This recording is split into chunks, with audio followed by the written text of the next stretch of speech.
अस्सलाम वालेकुम। Monkey pox virus, वैसे इसको एम पॉक्स वायरस भी बोलते हैं। इस वीडियो में हम सबसे पहले इसकी शॉर्ट फॉर्म में हिस्ट्री देखेंगे, फिर देखेंगे ये होता क्या है, इसके सिम्टम्स क्या होते हैं, मतलब इसकी निशानियां क्या होती हैं, और आखिर में हम देखेंगे प्रिवेंशन। तो चलिए सबसे पहले हम थोड़ा सा इसकी हिस्ट्री पर नजर डालते हैं। मंकी पॉक्स वायरस को सबसे पहले डिस्कवर किया गया था 1958 में, और जाहिर है इसको डिस्कवर किया गया था मंकी से, मतलब बांदरों से। असल में ये कुछ बांदर लैब में लाए गए थे कुछ टेस्ट वगैरह करने के लिए, या यूं समझ लो कि एक्सपेरिमेंट वगैरह करने के लिए। तो तब ये एक बांदर में से ये डिस्कवर हुआ था, तो इसीलिए इसको ये नाम भी दिया गया है मंकी पॉक्स वायरस का, क्योंकि इसको डिस्कवर ही मंकी में से किया गया था।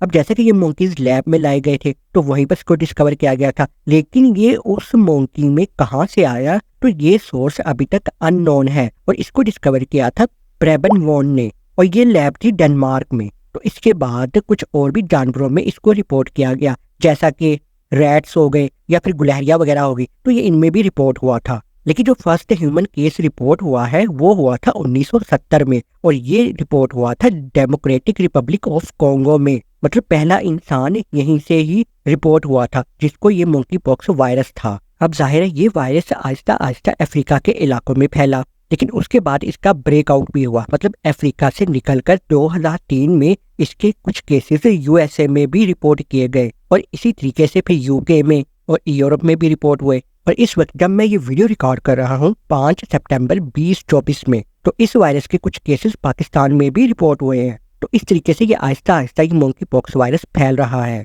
इस वायरस की 2 टाइप्स है, क्लेड 1 और क्लेड 2। लेकिन जो क्लेड 1 है ना वो थोड़ी सी खतरनाक है, लेकिन जो क्लेड 2 है ना ये जरा क्लेड 1 वाली टाइप से कम खतरनाक है।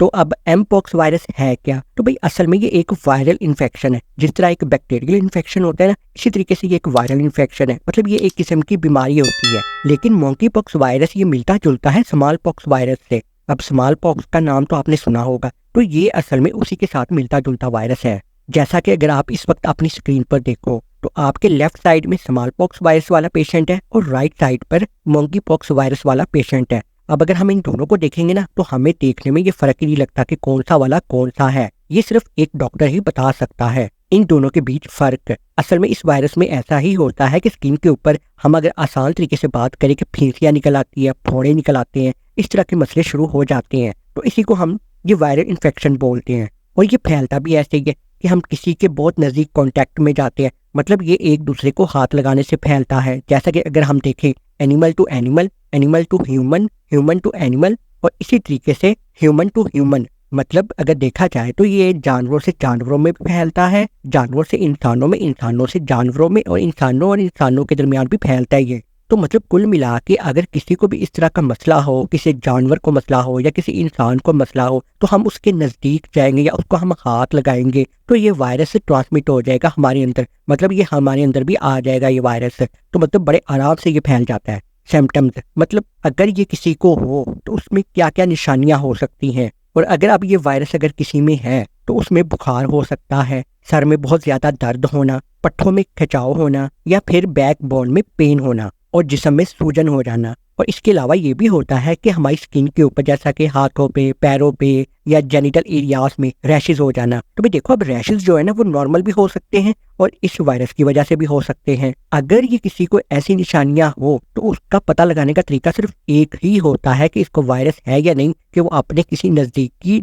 रजिस्टर्ड डॉक्टर के पास जाए, क्योंकि एक डॉक्टर ही गाइड कर सकता है कि ये वायरस ऐसे इंसान में है या नहीं। क्योंकि अगर हम बात करें रैशेज की, मतलब थोड़ी बहुत अगर हमें खारिश होती है, तो भाई देखो ये तो वैसे एलर्जी से भी हो सकती है। अगर हम यहाँ पर मिसाल लें कोरोना वायरस, तो भाई देखो अगर एस्थमा होता है तो उसमें क्या होता है, सांस खराब होता है हमारा, और यहाँ तक कि हमें खांसी लेनी भी मुश्किल होती है। लेकिन अगर हम कोरोना वायरस की बात करें तो उसमें भी ऐसी ही कुछ निशानियां मिलती जुलती होती है, जिसमें सांस खराब हो जाता है, सांस लेना मुश्किल होता है, या फिर खांसी वगैरह होती है। असल बात ये होती है ना कि फेफड़े खराब होना शुरू हो जाते हैं। तो मतलब कुछ बीमारियों में ये निशानियां एक जैसी भी होती हैं। तो फिर इसका मतलब ये हुआ कि एक डॉक्टर ही गाइड कर सकता है कि कौन सी बीमारी है। तो खैर अगर ऐसी कोई भी निशानी हो जो कि मैंने अभी बोली मंकी वायरस के हवाले से, तो सिर्फ ये डॉक्टर ही डिक्लेयर कर सकता है कि मंकी पॉक्स वायरस है या नहीं। और अब आखिर में प्रिवेंशन का मतलब कि हम पहले से कैसे अपने आप को बचा सकते हैं। तो भी सीधी सीधी बात है, क्योंकि अगर जाहिर है ये कॉन्टैक्ट